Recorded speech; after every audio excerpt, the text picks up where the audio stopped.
And luckily we got it out just in time. It was one spark from being a house burner. Morning guys, welcome back to the channel. Living on a few acres of land sometimes gets you into some crazy situations.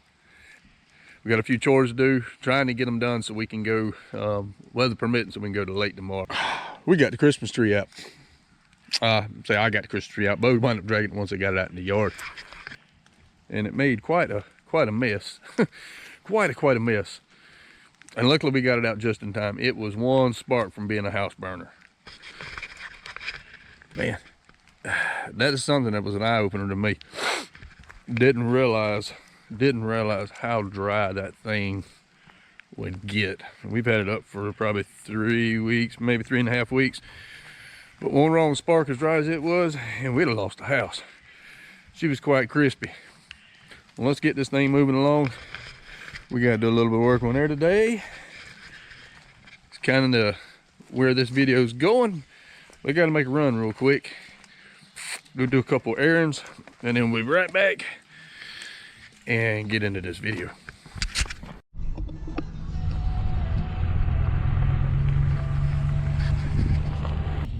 Out on one of our runs this morning, I had to stop by the little hardware store here at the house.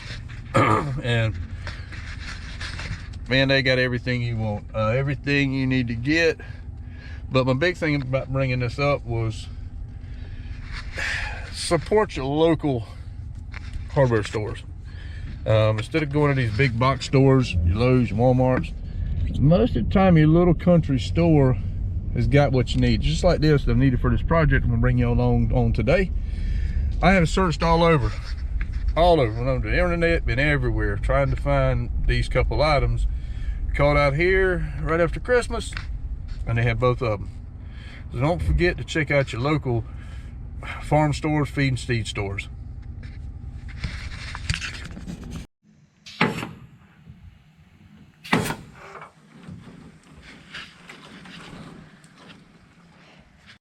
I had to shed the sweatshirt. We opted to, what we're doing today, I was trying, this is my old chicken pen over here. Trying to get the chickens moved over. I was planning on doing that all today and didn't quite get there with this rain and stuff. We didn't get started on this soon enough to go get the other parts and pieces that I needed to finish it out. But we opted to go with a 1-inch, it's just a 1-inch mesh chicken wire. Standard, old-fashioned, old school. With the prices of wire these days, I like to go with a 2x4 welded. But with the price of the wire these days, I wasn't spending that on this little chicken pen, so we opted to go with less expensive, just regular old 1-inch chicken mesh. You can go 2-inch. I like the 1-inch just because it gives you a little bit more wire, a little bit more predator proof. Around here, all back in this creek bottom, our biggest predator, number 1 is coyotes, and I'll get with that in just a second. Number 2 is going to be owls and hawks trying to come in from the top. And I'll show you in a little bit when I put the sides on this thing of how I do it and why I do it, and it's based upon the coyotes and the wild dogs. But I'll show you that in just a little bit.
Whew, that was a chore. That was a chore, but I got the roof on. Got the roof, got the gable end done. I have to admit, I have cheated. Let's see if I can hook y'all up here. I did cheat a little bit. All this hand nailing with hand driven staples would have been an absolute nightmare. So I use pneumatic staple gun with a little short, I think they're 5/8 staples. I'll show you down here. On the compressor, just turn the air pressure down pretty low. It's running on about 80 psi to 90 psi so it didn't shoot through the wire. And that was one of the key things with it. But when you're stretching this wire, you can look up, you want to get it tight. You want to get this wire tight. It's kind of like just like stretching screen wire on a screen porch, a window, a door, screen door. You always call you want to be able to bounce a quarter off of it. But let's keep moving forward. Guys, don't forget what time of year it really is. You know, Christmas is over with. There's still a lot of people out here hurting. There's a lot of people out here in need, struggling. When you can, when you feel the urge, feel that, and I'm a Christian man, you feel that calling at you to help somebody, help them. Help them when you can, because there's a lot of people out there right now that really need it. So don't forget them, even though the Christmas season's over. Try not to forget the season of giving. It's a year-round, year event.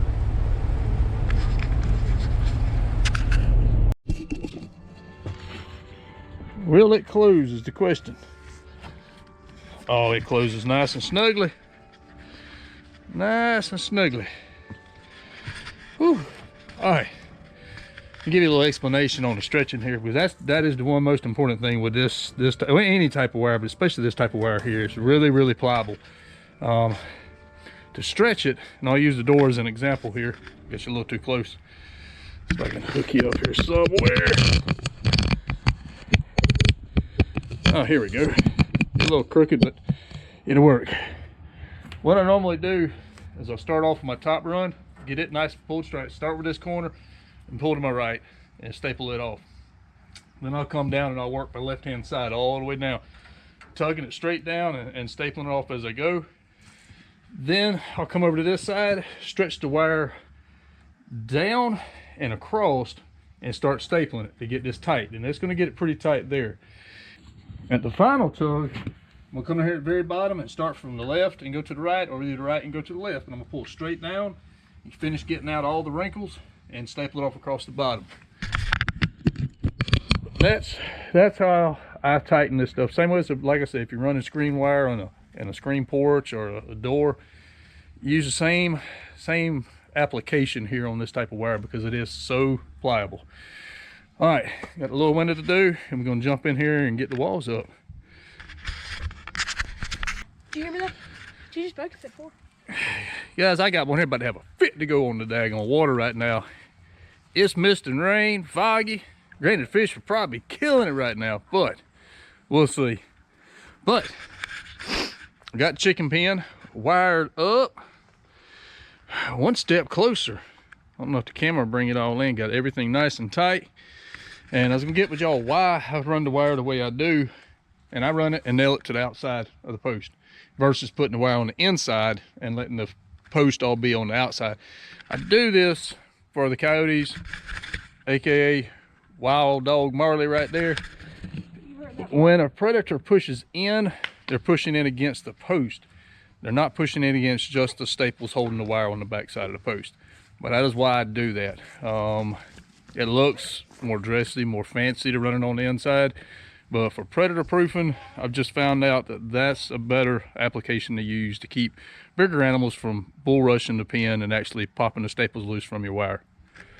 All right, as y'all can see, we got her all done.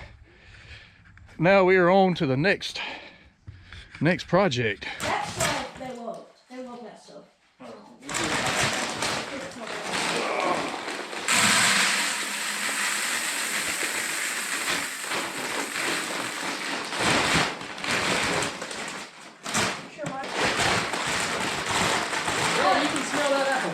Yeah, no, seriously, smell that. All right, go get the golf cart. Feeding your deer? Oh, yeah. Now, where am I supposed to sit? Right here. I got put on that in a still. Y'all see how I get treated? All right, we're gonna take y'all along while we go feed the deer a little bit. Bowen's got a couple does up here that we've been seeing, so he wants to go out there and put some corn on them. He's got a little camera where he can watch them from, so we're gonna run up here real quick and drop out some corn, and we'll bring y'all along.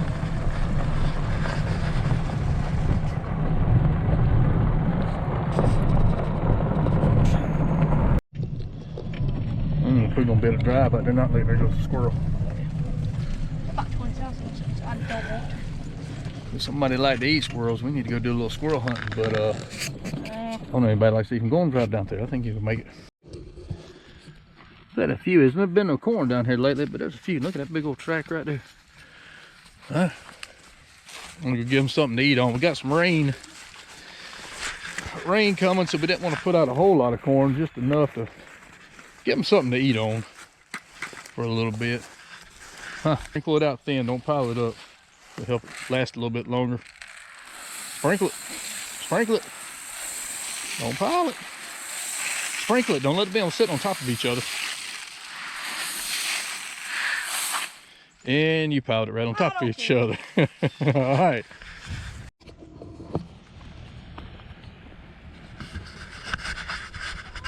Well, we got the corn out.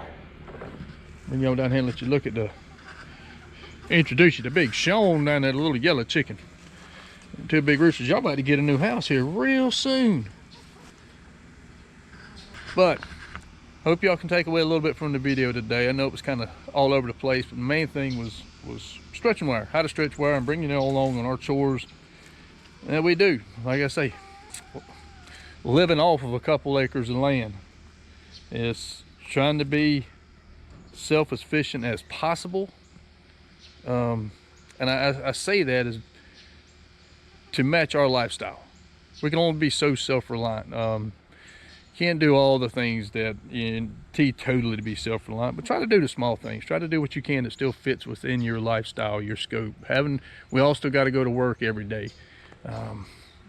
We don't have a lot of daylight hours this time of year during the summertime, but we still try to work on chicken pens. We still try to put out a garden every year, hunt and fish, all these little things to try to help out where we can.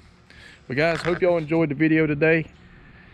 Stay tuned. We got more content like this coming. We got more fishing content, assuming this weather will clear up and work with us. We got a lot more projects coming. Man, we got a lot more coming. But God bless. Thank y'all for your support, and we'll catch y'all on the next one.